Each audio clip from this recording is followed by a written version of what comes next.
देशाची आन, महाराष्ट्राची शान, छत्रपती शिवाजी महाराज मुघलांचा पराभव करण्यासाठी महाराजांनी मावळ्यांची फौज उभी केली। महाराजांचे शूर सरदार नेताजी पालकर महाराजांचा उजवा हात होते, पण महाराज व नेताजी पालकर यांच्यात मतभेद झाले व नेताजी पालकरांनी मुघलांना सामील होण्याचा निर्णय घेतला। तेव्हा नेताजींची बायको निर्मला पुढे आली। आपल्या शब्दांच्या प्रहाराने तिने नेताजींचे मतपरिवर्तन केले। निर्मलेच्या भूमिकेत येत आहे आमच्या कॉलेजच्या मॅडम प्राध्यापिका मनीषा सूर्यवंशी मॅडम।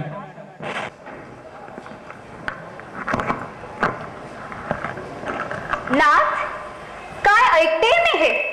आपण शिवरायांशी वैर करून मुघलांना सामील होणार? आपण मराठ्यांचे सरनोबत, महाराष्ट्राचे नव्हे तर अखिल भारतवर्षाचे न्यायनिवाडे करणारे आपण।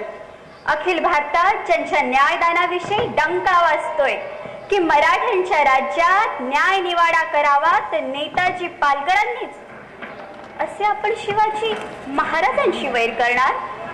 स्वातंत्र्याचे प्रतीक म्हणून वैऱ्यांशी झगडून मिळवलेला नावलौकिक मातीमोल करणार? मराठ्यांच्या रक्तामासाचं खत पाणी घालून वाढवलेला महाराष्ट्र वृक्ष खच्ची करणार? मराठेशाहीच्या भाग्यलक्ष्मीचा सौभाग्य तिला यवनांकडून पुसायला लावून तिला मुघलांची बटीक बनवणार? नाही नाथ, नाही। मी आपली धर्मपत्नी आपला तिरस्कार कसा बरं करीन? पण विचार करा नाथ, गेली 25 वर्ष महाराष्ट्राला गुलामगिरीतून सोडवण्यासाठी महाराजांच्या खांद्याला खांदा लावून लढलात, महाराजांचा उजवा हात म्हणून नावलौकिक मिळवलात, आणि आज त्याच महाराजांविषयी असे अभद्र शब्द उच्चारले? ऐकवत नाही नाथ, ऐकवत नाही। काळजाच्या चिंध्या चिंध्या झालाय स्वामी, काळजाच्या चिंध्या चिंध्या झालाय स्वामी। अन्याय केला त्या हतभागी महाराष्ट्रावर, ज्यांच्या आणाभाका घेतल्या त्यांचाच विश्वासघात केला। पालकरांच्या 42 पिढ्या नरकात ढकलल्यात तुम्ही स्वामी, पालकरांच्या 42 पिढ्या नरकात ढकलल्या। हाय रे दैवा, मी असं कुठलं पाप केलं होतं म्हणून अशा क्रियाभ्रष्ट मराठाशी माझी गाठ बांधली? नेताजी पालकर शिवरायांचे वैरी म्हणून रणांगणात उतरला? नाही नाही नाही नाही नाही।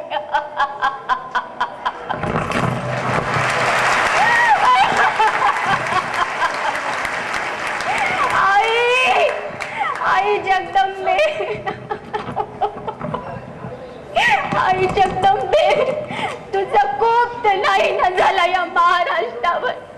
नाही तर लेकीचे नेकदार स्वामीनिष्ठ स्वतःच शिर तळ हातावर घेऊन रणांगणात उडी घेणारे नेताजी आज आपल्याच माणसांच्या रक्तानं तहान बघू पाहताय।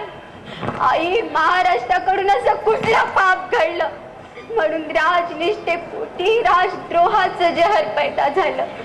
सांग माते अंबे, सांग माझा नेताजी, मराठ्यांचा राखणदार, महाराष्ट्राचा सरनोबत, देशाचे दरवाजे दुश्मनांसाठी खुले सोडून कसा निघून आला? सांग माते अंबे, सांग। नाथ, मी तुमच्या पाया पडते, तुमच्या पाया पडते, पण महाराजांशी वैर करू नका, महाराष्ट्राशी वैर करू नका स्वामी, महाराष्ट्राशी वैर करू नका। आजवर मिळवलेला नावलौकिक मातीमोल होईल, तोंडाला काळीमा लागेल नाथ, तोंडाला काळीमा लागेल। पोटासाठी नव्हे, राष्ट्रासाठी अपमान सहन करा। महाराज म्हणजे प्रत्यक्ष महादेवाचा अवतार, झाला अपराध पोटी घालण्या इतके पुण्याई असलेले दयेचे सागर आहेत ते। महाराज तुम्हाला नक्की क्षमा करतील, महाराजांची क्षमा मागा, महाराजांची क्षमा।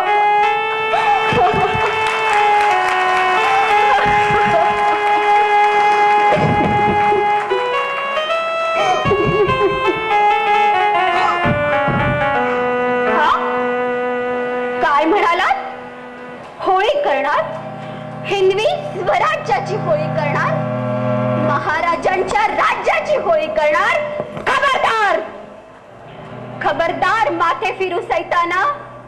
आतापर्यंत पती म्हणून झाला अपमान मुख घेऊन गप्प बसले, पण यापुढे मराठेशाहीच्या बेअब्रूचे बेमुखवटे उच्चारले तर पतीला पती न म्हणता त्या बेलगाम जिभेचे तुकडे तुकडे पडतील. याद राख. तुमचा मेंदू काम देईन असा झाला आहे. स्वतःला जातीवंत मराठ्याची औलाद म्हणवता आणि ज्या मुघलांनी तुमच्या देखत तुमच्या धाकट्या बहिणीला फरफटत नेऊन जनान खाण्यात रखेल बनवली, त्यांच्या चाकरीची बात करता. अरे शी, तुमच्या जिंदगानीवर. एका बहिणीच्या आठवणीनं काळजाचा कुचकरा झाला ना. एका बहिणीची आठवण देता तुमच्या हृदयाला इतक्या यातना झाल्या.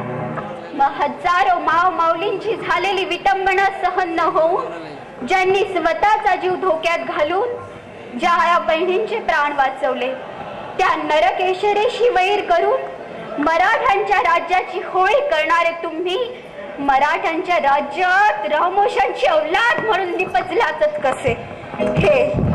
हे मंगळसूत्र नव्हे, गळ्याचा फास आहे फास, ज्याला हे सौभाग्य अलंकार नष्ट करते.